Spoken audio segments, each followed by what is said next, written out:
Okay, so this was the Aqua UV Sterilizer, the 8 watt, doing what it's supposed to do. I installed it last night. It took about an hour and a bit.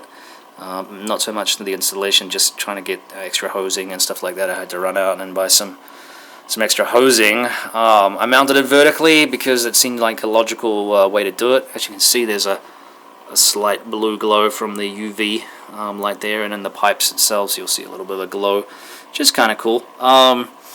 It was relatively straightforward. The unit is not as tight as I would like right now, and I am going to have to get some C-clamps to mount it so that it's not jiggling around, just so that the bulb doesn't get damaged inside there. The bulbs are pretty sensitive, so, and not cheap to replace, so if we can avoid getting one broken.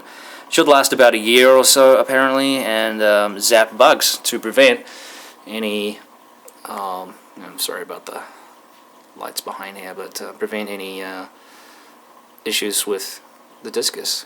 I've noticed perhaps a slight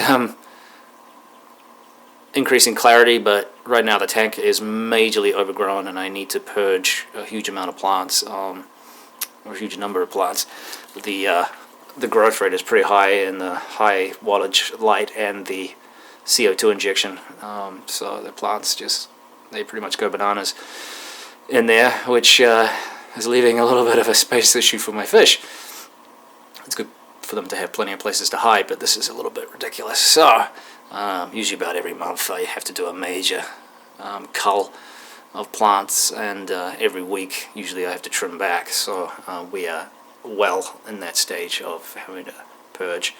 So you can't even see, there's so much light the camera's not able to detect also well, but anyway, and I apologize again for that light behind, it's just kind of covering things up.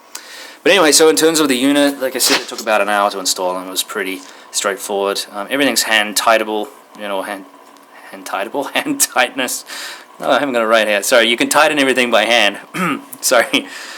And no leaks, absolutely no leaks from the unit. It's really solid. It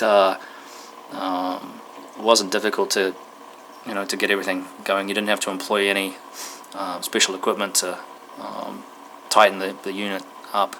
And like I said, no leaks. I checked last night. I was really worried. I didn't sleep last night because I was waiting to hear water come gushing out of it, and that did not happen. So it was very pleasant. A couple of little clamps just to keep the